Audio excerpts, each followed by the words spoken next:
Hi,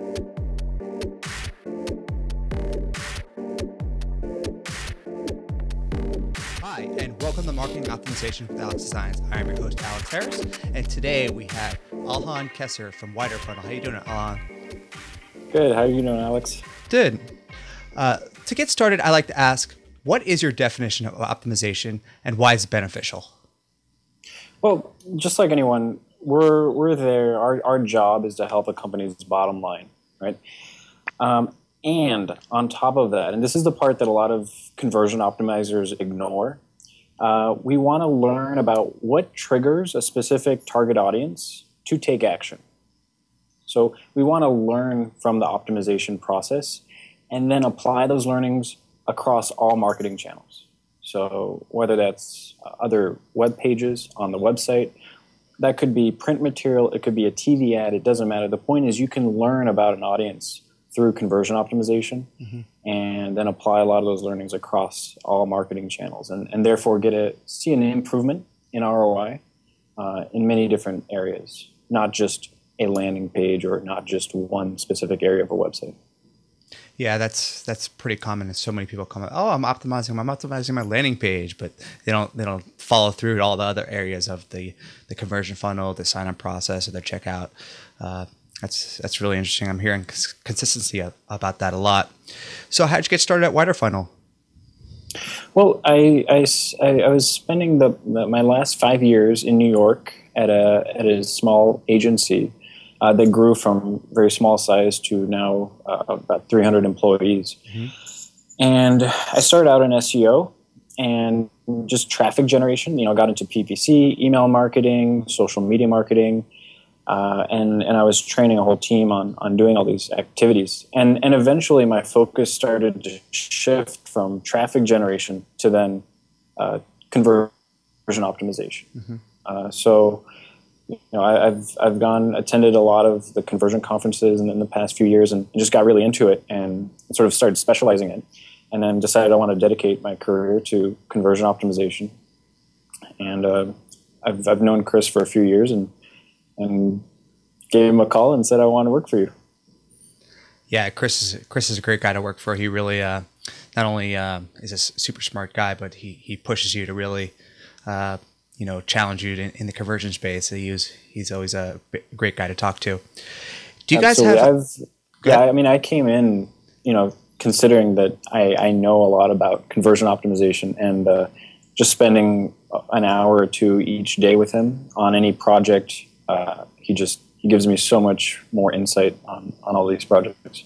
Yeah, absolutely. He's definitely an inspiration in the space, and I haven't been able to see him speak yet, but I'm looking forward to it. So do you guys have a framework that you follow at WiderFunnel? We do, yes. So the framework we follow for conversion optimization is what we call the WiderFunnel System. It starts out by first prioritizing our testing opportunities. So we typically work with clients on long engagements, minimum 6 months, but ideally 2 years. And so there's any number of places we could start optimizing. We could start on the home page, on some forms, on a specific landing page. And so we have an initial plan, which we call the Kaizen Plan, where we go in and we prioritize all of the possible testing opportunities. So we look at potential. So how bad is it right now, just based on both analytics and heuristics. So we take a look at it ourselves and we look at the data behind it. We'll even run user tests to really find some areas of opportunity. We'll look at how important some of these areas are. How much traffic are they getting? How many direct landing pages are there? And which of those landing pages are getting most of the inbound traffic? And then how easy is it going to be to make changes to these pages? Because we're working with a specific platform, right, where you have to be able to implement your tests. Otherwise, you're going to be waiting around a long time to implement certain experiments. And we want to set up these testing opportunities in a way that when we learn something in one test, that we can pass it on to the next experiment. So there's a flow of learnings from one test to the next, so that by the time we get towards the end of our list of opportunities, we've already learned so much about our target audience that test is almost self-explanatory. There's very little guessing going on when we create variations. And so we keep going back to that initial plan of test opportunities, and we want to spot some future ideas, and we keep going round after round on the same pages throughout our engagement. So once we've got that in place, then we apply what's called the lift model to analyzing any given test opportunity. So that involves looking at the page and saying, okay, is the value proposition getting across? Is anxiety being reduced? Are distractions being reduced? What can we get rid of on this page?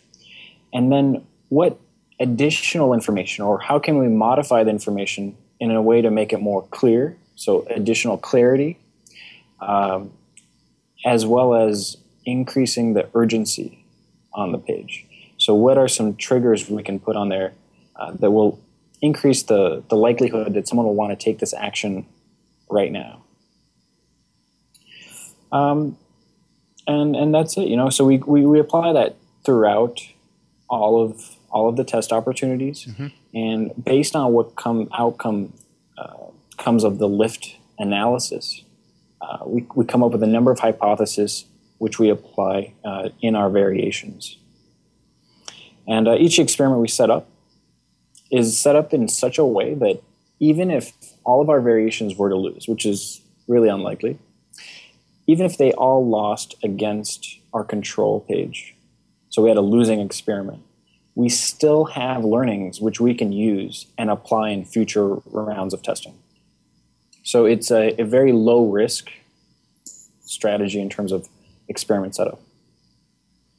So is your project manager kind of collecting all that data into some type of map for each client to really understand, how does each person of your team know what the target audience is without, essentially maybe we're working on the project, or, if you bring in a designer, is there some type of, history that you create based on the tests you run? We have an ongoing document which tracks every round of testing and what the outcome, what the learning is from that experiment. And we compile all of those into a summarized list of things that we know, pretty scientifically, that this is what works for this particular target audience. And we keep adding to that list and adding more specifics to it. Right? Talking about, okay, does showing the price help? Does it hurt? Do we want to refer to XYZ as give it this name or give it this other name? Use branded keywords or non-branded words to refer to certain products. All of these are compiled and then shared with the team. That's really interesting. It's a great way for everyone in the group to know and have different opinions of hypotheses. Getting outside perspective. It's definitely an interesting system to have. Do you want to jump into some examples of things you brought along for us to check out?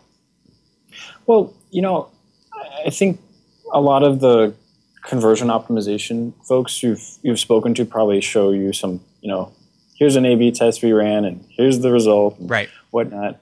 We've got a bunch of those on our site, and they've been there for a while. I'd like to talk about another concept, which is evolutionary site redesign, and this is something that's a little going a little further than your quick and easy conversion optimization test. A lot of companies go in, they run an A/B test on a landing page or home page or product page, wherever it is, and they're in and they're out, right? That's it. Now, what does a company do then that has a site that they're no longer satisfied with? Maybe it's so narrow that it looks like it was built in early 2000, or it's, the buttons are all really small and the text, the font's all small, something that was built for clearly browsers of a long time ago. What does a company do when they want to redesign their site, right? So what we're trying to focus on right now, and we're applying it to some pretty big clients, including BuildDirect.com, which is they're one of Canada's biggest advertisers. They're sort of the Amazon of flooring products. Any really heavy product you need to ship and get to your home very quickly, they're the pros at. So what we do is we do modifications to the site over the course of years, and the website is never A, out of date, and B, constantly improving in conversion rates and learning as we go along. Having been at a web design company for 5 years, I've seen so many web design projects just go wrong, and it's not because it wasn't a great design agency. Right. It was just that you simply cannot predict, with no prior data to go by, what implications a wholesale website redesign are going to have. Because you might improve page A, but then you might create some big conversion killer in other areas of the website. And when you make wholesale changes without any prior data or knowledge about the target audience, what works and what doesn't, there's no way to guarantee a conversion lift from a website redesign, no matter how good the company is. Yeah. Right. So, a lot of times we'd launch new websites, and you could bet so much money on the redesigned version to outperform the current old, website that hasn't been touched in 5 years, and yet it still wouldn't win. So, in website design like that, there's so many downfalls to it, because decisions are being made based on gut. It's like the Don Draper approach to web design. The client has to wait around such a long time to see any results, right? Because you go into a web design project, it's at least 3 months, right? I mean, there are obvious SEO implications if you don't pay attention to those. And once it's launched, you don't have any learnings to go by. You've got a brand new site. Maybe it's performing better than before. Maybe it's underperforming, but you really don't know why. There's no way to pinpoint exactly what's working, what's not. And then in between those redesigns, there might be 4 or 5 years during which a company doesn't redesign their site. So what happens to your site during that time? It's just decaying. And meantime, your competitors could be doing some form of evolutionary site redesign, which is what we're trying to do with our clients, and getting ahead of you. So that's really like what we're working on right now. And I'm gonna send you some BuildDirect.com examples to show you this in action. Okay, cool. Where we've touched on so many areas of their website by taking a learning from one part of the website and applying it to all others, and their design is improving at the same time. Something that was perhaps looked aesthetically pleasing 3 years ago is no longer the case, and so we're trying to keep it up in a way that is modern and has that aesthetic appeal and delivers on the conversion side, because those two things don't always go hand in hand. So from an actual execution perspective, you're at a web design firm, so I'm sure you understand this. So are you doing initial small pieces of A/B testing or multivariate testing on pieces of the pages, and then figuring out kind of the best scenario for each of those situations before you move into the design? Is that what happens before you actually launch the whole complete redesign structure? So we actually never launch a complete redesign. We launch it in pieces. So this is a really challenging part of the project, right? It's not so easy as just saying, hey, we're just gonna redesign the header, or we're just gonna redesign the sidebar. Because if it looks nothing like the rest of the page and the rest of the website, there's gonna be something amiss. And even if ideally it wouldn't be helping conversion. It's going to be hurting because it looks so awkward on the page, right? Right. So we do have to be mindful of the existing brand guidelines and what's there, but try and evolve those guidelines over time. But we do just piece by piece. And this doesn't work for any kind of website. If you're working on a site that's just so bad, it really needs a redesign, that you can't even make a single change without it looking awkward, sure, I would say then go ahead and do a redesign. But then once you've got your new website, then continue evolving it and continue working on it and try to use it as a palette to learn from and get data from about your target audience. So we just happen to be lucky with a few clients that have sites that aren't so bad that we can work with. We can make changes that are improving the design yet don't stick out in some awkward way. So to answer your question, we don't launch it all at once. We do piece by piece, and we just need to make sure that all those pieces come together and don't obviously clash with each other as well. Right. So, and this involves the client's UX team, their brand guidelines, Absolutely. folks, everyone's kind of working together, agreeing that, okay, here's the direction we want to go in. And that we want to get there by making sound low risk decisions.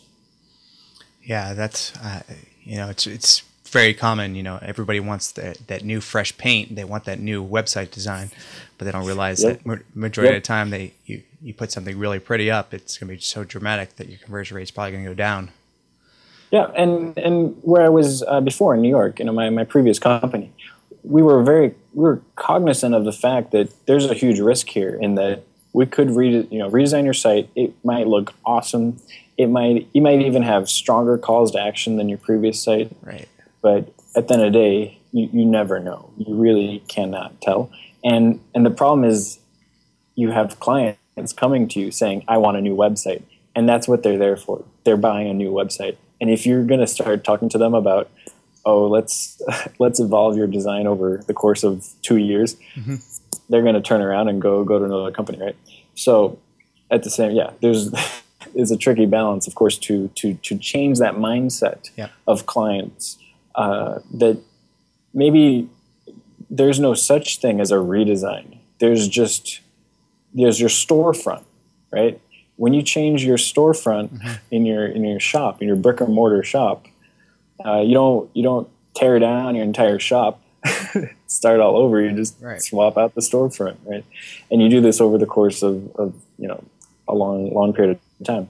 So it's sort of there's a lot of education involved in terms of client expectations and what they're hoping to get. See, there are two major approaches in conversion optimization. One is to make test after test and make very small little changes each time, almost in a way that you're pretty much saying, I have no idea what's going to help improve the conversion rate on this page, and I'm just going to keep making all these little small changes over time, and so run a lot of tests, a high volume of tests. And then there's a separate approach where you go in and you create these very intricate variations, where you spend a lot of time investing upfront on creating widely different variations of an existing page. Then the outcome is then goal is similar, right? You're just trying to increase conversion rates. So we take sort of an in-between path, I would say. We don't make just small little changes, and we don't necessarily invest months into creating completely different variations. We take a middle path where we seek out the trigger that is going to get our audience to take action. And once we find that trigger by doing a number of different variations and multiple rounds of tests, we then apply those learnings and go in with much more dramatic changes at the sort of closer to the end of our testing cycle. Interesting. So that we come out both, we start getting results right away, because that's the benefit of making small changes and sort of getting tests out the door really quickly without investing a lot of time in design and HTML setup. And at the same time, you want to get those dramatic lifts that sometimes a completely brand new page can have.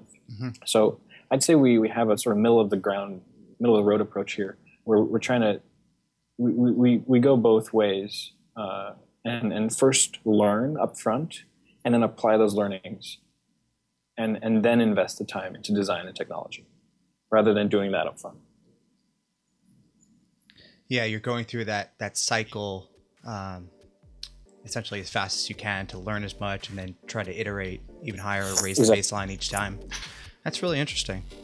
But I've been a WiderFunnel fan for a while. You guys are producing some really great content, and I really appreciate your time. Let's close by telling everybody how they get in touch with you guys. So to get in touch with WiderFunnel, you can take a look at our website, widerfunnel.com.